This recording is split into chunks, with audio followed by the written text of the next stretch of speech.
সহকর্মী তানজিলা খান মিম মিম জানাবেন আজ মেলায় কয়টি বই এসেছে এবং পাঠকদের কাছে শীর্ষে রয়েছে কোন বইগুলো?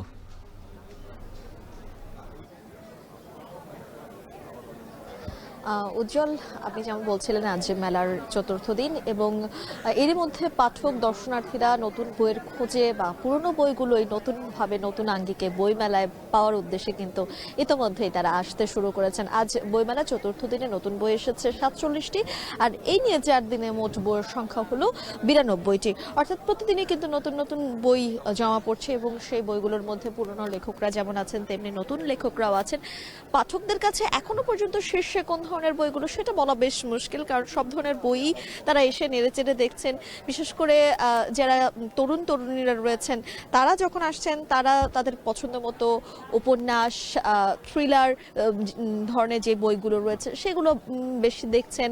এছাড়াও এই 24শে জুলাই গণ অভ্যুত্থানে নিয়ে যে বইগুলো লেখা হয়েছে সেই বইগুলো তারা খুঁজে খুঁজে কিনছেন বা দেখার চেষ্টা করছেন সেই বইগুলো, কিংবা তারা আসলে যেই পরিস্থিতিগুলো, যেই পটভূমিটা দেশের পরিবর্তন হতে নিজ চোখে দেখেছে সেগুলো আসলে বইয়ের পাতায় কেমন ভাষায় লেখা হয়েছে, কিভাবে লেখা হয়েছে সেগুলো জানতে কিন্তু তাদের বেশ আগ্রহ রয়েছে।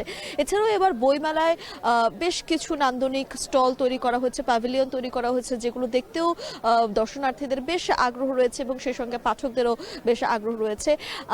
এবং আরেকটি বিষয় যে প্রতি বছর বইমেলা আসলে আসলে অনেক যারা নেটিজনরা রয়েছেন তারা আসলে নানা ধরনের মন্তব্য করে থাকেন যে বইমেলায় এসে যে সুন্দর সুন্দর বা নান্দনিক প্যাভিলিয়নগুলো থাকে সেই প্যাভিলিয়নগুলোতে বেশিরভাগ মানুষই ছবি তোলেন, বই না কিনে। সেই জায়গা থেকে সেই নান্দনিক প্যাভিলিয়ন বা স্টলের প্রকাশক যারা থাকেন তারা কিন্তু বলছেন যে ছবি তোলার জন্য হলেও এই যে মানুষ বইয়ের কাছে আসছেন, বইকে দেখছেন, নেড়েচেড়ে দেখছেন, কেউ কেউ কিন্তু বই কিনছেনও।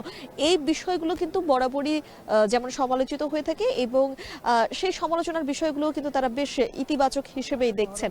তার বাইরে গিয়ে এই যে এবছর এই বইমেলা, গত বছর অনেক ধরনের শঙ্কা ছিল যে এবছর কি আসলে সোহরাওয়ার্দী উদ্যান বা বাংলা একাডেমি বর্ধিত যে প্রাঙ্গণ সেখানে বইমেলা হবে কিনা, সবকিছু ছাপিয়ে যখন বইমেলা হচ্ছে বা বইমেলা শুরু হয়েছে তখন কিন্তু আসলে পাঠকদের উচ্ছ্বাস ছিল একদমই চোখে পড়ার মতো। কারণ আমরা বলছিলাম প্রথম দিন যেদিন ছুটির দিন ছিল সেদিনও কিন্তু অসংখ্য পাঠক, প্রকাশক, লেখক যারা এই বইমেলার সঙ্গে জড়িত তারা এসেছেন এবং সবকিছু মিলিয়ে বইমেলা যে এক বাঙালির জন্য একটি আবেগের জায়গা হয়ে দাঁড়িয়েছে বছরের পরে বছর ঘিরে বা এই ফেব্রুয়ারির মাসের সাথে ওতপ্রোতভাবে জড়িয়ে রয়েছে সেটি কিন্তু একদম বোঝা যাচ্ছিল। আর মিলন মেলায় পরিণত হওয়ার যে বিষয়টি, বইমেলাকে বলা হয়ে থাকে লেখক, পাঠক এবং প্রকাশকদের মিলন মেলা, সেই সত্যিকার অর্থের মিলন মেলাতেই কিন্তু পরিণত হয় প্রতি বছর বইমেলা। এবছরও তাই হচ্ছে।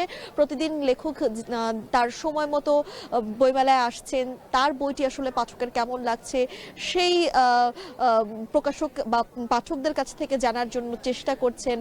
লেখকরা থাকলে আসলে যারা পাঠক তারা তাদের অটোগ্রাফ সহ বইটি কিনছেন, সেটি আসলে পাঠক হিসেবে পাঠকদের এক অন্য ভালো লাগার বিষয়, সেগুলোও কিন্তু পাঠকরা জানাচ্ছিলেন। উজ্জ্বল, এই ছিল এখন পর্যন্ত বইমেলা থেকে আমার কাছে সর্বশেষ, এবং পাঠকরা আরও আসবেন হয়তো বেলা গড়ানোর সাথে সাথে, যেহেতু রাত 9টা পর্যন্ত বইমেলা চলবে, তো সেই জায়গা থেকে এই ছিল এখন পর্যন্ত সর্বশেষ।